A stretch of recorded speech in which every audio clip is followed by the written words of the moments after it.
ओम शांति। आज हम ज्ञान सरिता 1994 की किताब से दादी प्रकाश मणि जी की ये क्लास सुनते हैं, जिसका टाइटल है पारलौकिक बाप की आश। मेरे बच्चे फॉलो फादर कर साकार बाप समान बने। दादी जी कहती हैं, बाप दादा हम सब बच्चों को अपने समान संपन्न बनाने की एक आश रखते हैं। ऐसे तो बाबा कहते हैं, बच्चे मेरे में कोई तमन्ना नहीं है, परंतु सेवा अर्थ व दूसरों के कल्याण अर्थ बाप दादा अपने बच्चों को अपने समान देखना चाहते हैं। बाबा की जो महिमा व टाइटल है, उसके आगे बाबा ने हम बच्चों को मास्टर शब्द दिया है। खुद नॉलेजफुल है, सर्वशक्तिवान है, प्यार का सागर है, तो हमें भी सब में मास्टर बनाया है। परंतु बाबा ने यह कभी नहीं कहा कि मैं विश्व का मालिक हूं। तुम मास्टर विश्व के मालिक हो। हमें डायरेक्ट कहा कि तुम सभी देवी देवता विश्व के मालिक बनते हो। देवी देवता का अर्थ ही है संपन्न बनना। जो खुद नहीं बनता है, वह हमें बनाता है। वह तो हमारा भविष्य है, परंतु हमारी संपन्न स्थिति संगम की है।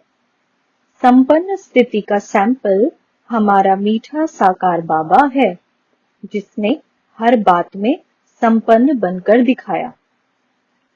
साकार बाबा ने हमें मास्टर नहीं कहा, लेकिन कहा जैसा मैं बनता हूं वैसे तुम बनो। उस बाबा ने हमें कांटों से कली, कली से फूल बनाया है। साकार बाप ने हमें कदम कदम श्रीमत पर चलकर दिखाया है। सदैव यही कहा कि मैं सेवाधारी हूं, मैं निमित्त हूं। ऐसे ही तुम बच्चे भी सेवाधारी हो, निमित्त हो। बाबा हम बच्चों को सिखलाने के लिए कहता है कि मैं भी याद का पुरुषार्थ करता हूं। मैं भी पुरुषार्थी हूं। संपन्न बनेंगे तो कर्मातीत हो जाएंगे। तो जब बाबा भी कहता मैं याद के चार्ट पर इतना अटेंशन रखता हूं, तो हम भी देखें कि हमारी अंदरूनी योग की स्थिति बहुत मीठी, गहरी होती जाती है। यही हमारा आदि, मध्य और अंत का पुरुषार्थ है। कई बार हम जब आपस में बैठते हैं तो यह बात बरोबर हमारे बीच में चलती कि कईयों को जो याद का एक मीठा रस चाहिए, जो योग की एक सुख की लहर चाहिए, वह अब तक बहुत से बहुत बहुत दूर है। ज्ञान सुनाना तो सहज है, परंतु ज्ञान के साथ साथ जो निरंतर योग की स्थिति चाहिए, वह हमारे नैनों में कहां तक रहती है, जो हमारी दृष्टि से दूसरे निहाल हो सके। मेरे पुरुषार्थ का यही संकल्प है। अमृत वेले आंख खुलती, रात को सोते, यह सवाल हमारी दिनचर्या में अनेक बार आता है। हमें अपनी नजरों से सर्व आत्माओं को प्यारे बाबा के याद की छाप ऐसी देनी है जो वह निहाल हो जाए। बाबा कहते हैं, तुम्हें नजर से निहाल करना है। निहाल करने वाला तो बाबा है, हम तो निमित्त हैं। परंतु बाबा हमारी स्थिति महान रूहानी अशरीरी बनाने के लिए कहते, जिससे जो आत्माएं आवे वह निहाल हो जाएं। निहाल कहो, संतुष्ट कहो, या कहो अपनी झोली वरदानों से भरकर जाएं। वरदाता बाप ने हमें वरदानी बनाया है। यह संगम वरदानों से झोली भरने का है। अमृत वेला वरदान प्राप्त करने का समय है। दादी जी आगे कहती हैं, ब्राह्मण बच्चों को ही डायरेक्ट वरदान लेने का सौभाग्य है। एक तरफ वरदान लेने का सौभाग्य है, दूसरे तरफ देने का। मैं वरदानी हूं या मुझे वरदान प्राप्त है, मेरा इसी पर मनन होता। फिर रेस्पॉन्ड आता, कि सर्व वरदान मैंने कहां तक प्राप्त किए हैं, जो सर्व वरदान दूसरों को भी प्राप्त करा सकूं।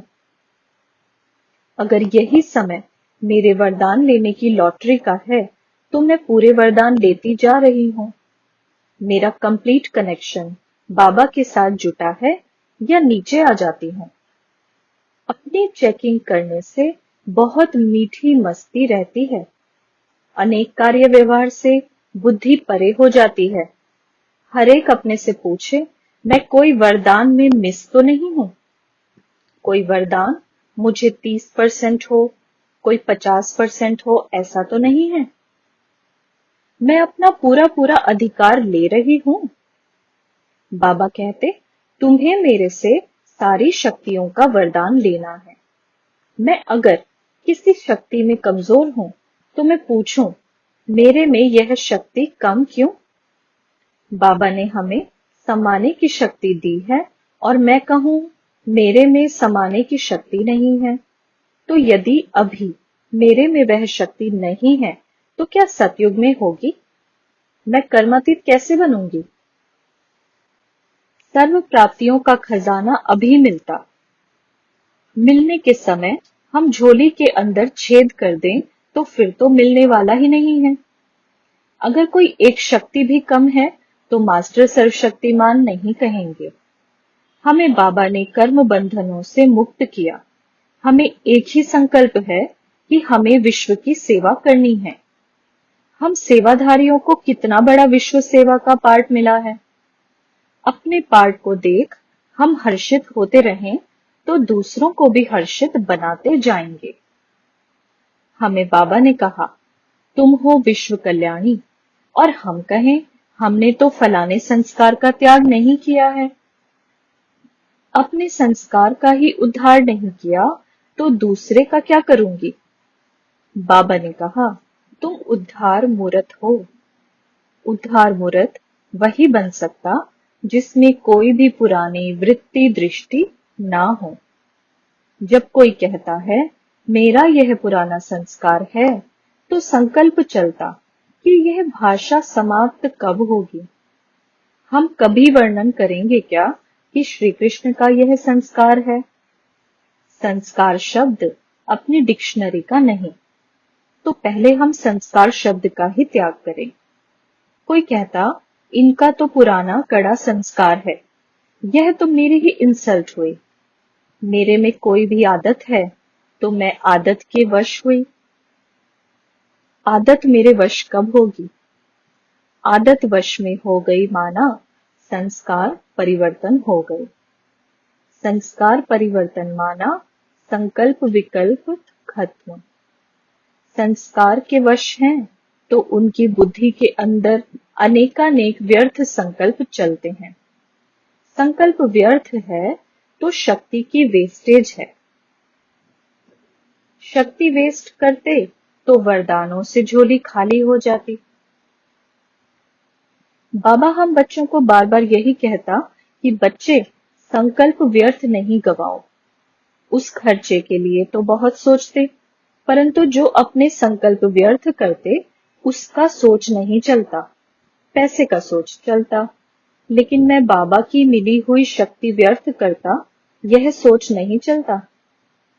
जब मुझे महान प्राप्ति है, तो संकल्पों को वेस्ट क्यों करते?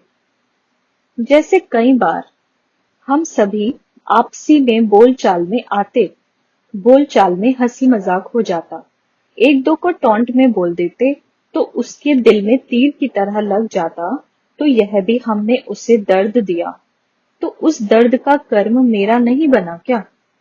मैं क्यों किसको टॉन्ट मारकर दर्द दूं? मैं किसी को दर्द देती रहूं, तो कर्मातीत कब बनूंगी? व्यर्थ चलने का कारण ईर्ष्या है। इससे बहुत नुकसान होता है। इसको सर्विस का चांस दिया जाता, मेरे को नहीं। शायद इनका मेरे पास फेथ नहीं है। दूसरों को आगे बढ़ता देख फीलिंग में आते रहते, बाहर में दिखाते पुरुषार्थ की शुभ भावना, लेकिन अंदर में है ईर्ष्या। समानता में एक दो को देख सहन नहीं होता है। अगर हम अपने बाबा को सामने रखें तो बाबा ने कभी भी यह नहीं कहा कि यह बच्चे मेरे से भी आगे ना जाएं। बाबा तो हमेशा कहते, बच्चों तुम मेरे से भी आगे जा सकते हो, हाई जंप दो। तो हम दूसरों को आगे बढ़ता देख ईर्ष्या क्यों करते? ईर्ष्या पहले संकल्प में आएगी, नैनो में आएगी, फिर वर्णन और कर्म में आएगी। जब निमित्त शब्द भूलता तब ईर्ष्या आती है। तुम्हारे से हुआ या मेरे से हुआ तो बाबा का काम, तो मेरे में ईर्ष्या क्यों? बड़ी बड़ाई बाबा की है, मेरे में यह भावनाएं नहीं उत्पन्न होनी चाहिए।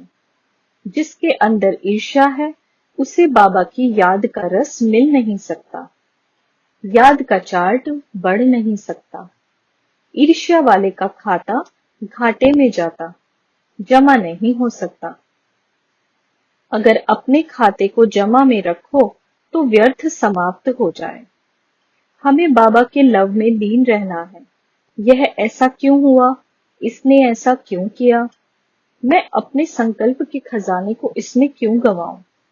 मैं अपना जमा करूं, मैं संपन्न बनूं, मैं दूसरे की फिक्रात क्यों लूं? बाबा ने मना किया है कि मन का भी रोना बंद करो। उदास होना भी दास बनना है। उदास होना अर्थात दास बनना, यह हमारे ज्ञान के विरुद्ध है। तो विरुद्ध बात क्यों होती? हम सब विश्व सेवा के निमित्त हैं। भक्तों को भी हमें भटकाने से छुड़ाना है, तो खुद क्यों भटकते? दास होना माना भटकना। हम किसी बात के दास क्यों बने? मूड ऑफ हुई माना बाबा से कनेक्शन ऑफ। बाबा से कनेक्शन टूटा तो हम ब्रह्मा कुमार कुमारी कैसे हुए? भले हम बिल्कुल राइट हैं, परंतु किसी बात के कारण मैं ऑफ हुई तो कमाई किसकी गई? मैं क्यों ऑफ रहूं जो मेरी कमाई खत्म हो? मैं गवाने वाली हूं या जमा करने वाली हूं? दूसरे की बात भल 100% रॉन्ग है, परंतु रॉन्ग बात में मैंने अपना चार्ट क्यों खराब किया? आपस का एक शब्द भी सहन नहीं होता, दूसरे 100 गाली दें तो भी सहन कर लेते। बाबा ने मना किया है, कभी भी परचिंतन नहीं करो, यह आज्ञा है ना। फिर मैं किसी के चिंतन में चिंतित क्यों होती? मैं किसी को ऐसा साथ क्यों दूं? मैं अपना समय पर चिंतन में क्यों गवाऊं? क्या उससे आगे वाले को शक्ति मिलेगी? कोई समाचार मैंने वर्णन किया, उसका फल क्या हुआ? सुनने वाले को शौक आया या उसकी उन्नति हुई? जिसको सुनाया उसका भी टाइम वेस्ट किया और अपना भी। उसे शौक आया, उसके दिल में गलत इंप्रेशन पैदा किया, बाबा की अवज्ञा की, तो मैंने सेवा की या डिससर्विस की? मैं जो बोलती हूं वह बोलने की बाबा ने आज्ञा दी है? अगर नहीं तो मैं क्यों वर्णन करूं? जब बाबा ने मना किया कि समाचार की लेन देन नहीं करो तो मैं क्यों करूं? मेरे द्वारा दूसरे को दुख हुआ तो मुझे भी उसका रिटर्न दुख मिलेगा। घर छोड़ा, दुनिया छोड़ी, बाबा के द्वार में भी ऐसे नहीं तो दूसरे द्वार पर क्या करूंगी? बाबा ने कहा अहम वहम छोड़ो तो रहम दिल बन जाएंगे। बाबा हमें ऐसी मीठी मीठी शिक्षाएं देते, फिर हम एक कान से सुन दूसरे से क्यों निकालते? बाबा जो है जैसे है उसे सब देखते। मैं जो हूं जैसी हूं वैसे ही सब देखेंगे। मैं हीरा रहूं तो हीरा सदैव चमकेगा। मैं बातों में आकर हीरे को पत्थर क्यों बनाऊं? उस पर धूल क्यों डालूं? मैं पाई पैसे की बातों में अपनी सूरत बदसूरत क्यों बनाऊं? रोना क्या सूरत को चमकीली बनाना है? क्या उसका सब साक्षात्कार करेंगे? क्या उससे सर्विस होगी? फिर क्यों अपनी सूरत की सीरत को बदल बदसूरत बनाते हो? अगर कहते आ जाता है तो फिर हम किस सेवा के निमित्त हैं? तूफान का काम है हिलाना, हमारा काम है अंगद बने रहना। जब कोई रोता है तो उसका फोटो निकाल लेना चाहिए ताकि वह देखे मेरी कितनी अच्छी सूरत है। मैं क्यों किसी बात से देह भान में आऊं। हमें हर एक का गुण देखना है। जब गुण देखेंगे तब हमारे नयन शीतल होंगे। हम अपनी वृत्ति, दृष्टि व नयन क्यों खराब करें। सर्विस का जवाबदार बाबा है। सर्विस की रिजल्ट अच्छी है, लेकिन हम भाव स्वभाव में आकर डिससर्विस करते तो उसका दंड किसे मिलेगा।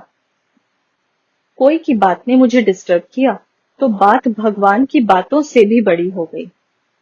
मैं उसकी चेली बन गई। बात ने मुझे राम से डाइवोर्स दिला दिया तो बात बड़ी हो गई। बातों का वर्णन ऐसा होता जैसे यही हमारे ज्ञान की चर्चा है। दो की बात तीसरे के कान में क्यों आती। बाहर आई तो वातावरण बनेगा, सुधार नहीं होगा। इसलिए इस बात पर ध्यान रखना होगा। अच्छा, ओम शांति।